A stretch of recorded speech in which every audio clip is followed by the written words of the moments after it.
Welcome to this presentation on neuromyths. This presentation is created for the course Theories of Teaching and Learning at Concordia University. The course instructor for this amazing course is Professor Erin Garvin. This PowerPoint is especially prepared for this course. My name is Alan Lazarus and I will be presenting this PowerPoint.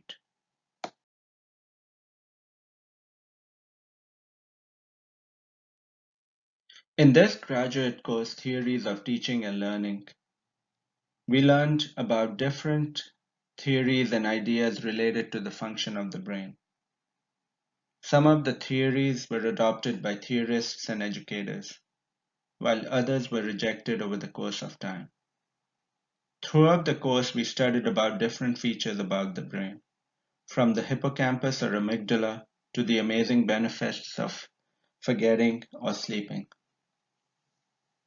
Every study expanded the features of the brain. At the same time, there were theories that were difficult to accept. These theories are called neuromyths. According to Jarrett, many popular claims about the brain and learning are neuromyths. These myths have evolved around the functioning of the brain.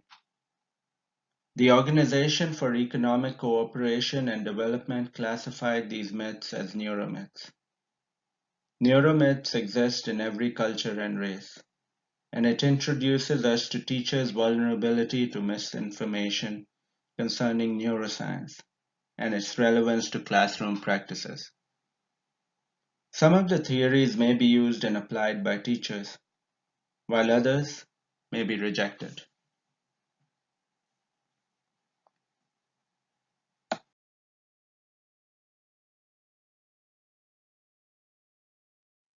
In this slide, we will talk about the pros and cons of neuroeducation. We will talk about the cons before the pros. The first con states it has been a controversial field. Neuroscience is controversial because of a number of factors. The controversy arises because of the lack of understanding of the brain.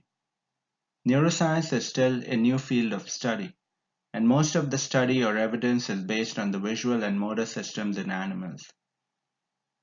The field is still in an undeveloped state, and more work needs to be done before the theories can be accepted by scientists as well as educators. Another con is that brain science is not the only component that improves education practices. There is a lot that happens in a student or individual's mind, and neuroscience cannot provide the required evidence for every activity in the brain as yet. But the cons should not disappoint us. There are pros to the learning of neuroeducation too. Neuroeducation can help enhance student learning because teachers, parents, and students can use brain-based learning principles and implement them into the curriculum. Brain imaging has enabled researchers to map the differences in brain structure and function. I teach at Mountain Lake Academy, and the school houses students that have developmental disabilities. By using brain imaging, researchers are studying the brain structure of people who have developmental disabilities. As an educator, I would be interested in learning more about the structure of my students' brain. Neuroscience has provided a scientific context for thinking about education and learning. Most teachers provide education to their students, but some teachers seldom provide learning methods to them. Neuroscience can help expand the teacher and student's approach to learning and education at large.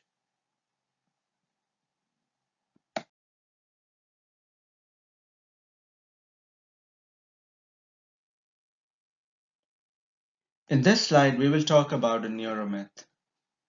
The neuromyth is that humans use 10% of their brain capacity. According to the myth, areas of the brain light up or suddenly become active in response to events in the world.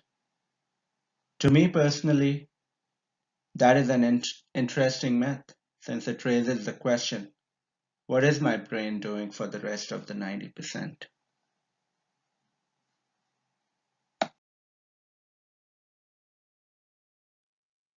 According to Carey, the brain is always scanning the environment looking for clues. I feel that my brain keeps observing and does look for ideas and clues throughout the day. Hence, I would assume that the 10% activity of the brain does not seem right. According to Barrett, no human brain is dormant or switched off. The brain may be low on activity at times, and according to Carey, creative leaps have come during downtime. The downtime of brain activity still refers to the functioning brain. While the brain is scanning and looking for clues, everything that is out of place makes the brain look for the information more deeply, enhancing brain activity. Even during physically low activity moments like sleeping, the brain makes connections. If the brain is making connections during sleep, the brain seems to be an amazingly active part of our bodies. According to Carey, the main purpose of sleeping is to consolidate on memory.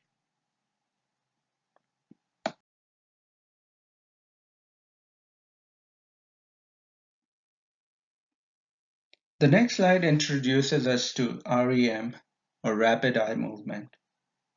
The phenomenon occurs during sleep and is universal and occurs periodically throughout the night.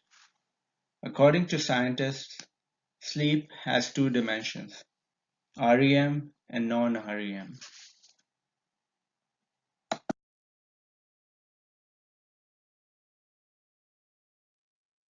In this slide, we look at the different stages of REM. In stage 1, the brain's jagged waves of conscious awareness begin to soften.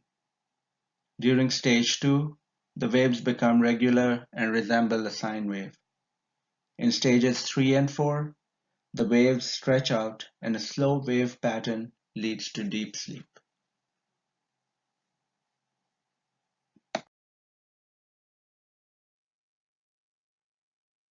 This slide shows the activity of the brain during sleep. This data provides enough information that the brain is still awake and is being used during sleep.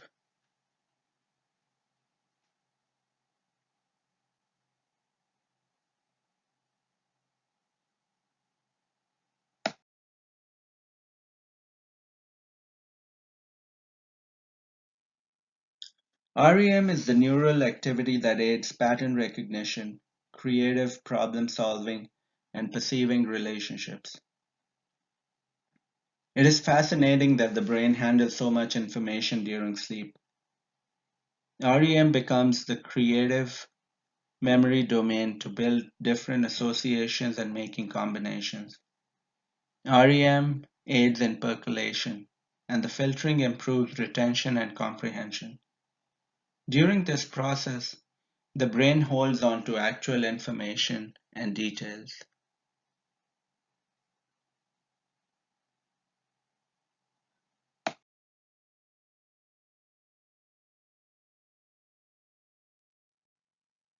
During sleep, the brain powers down and consolidates learning in a different way. Sleep has benefits: the benefit of relaxing, the benefit of percolating, and the benefit of consolidating learning.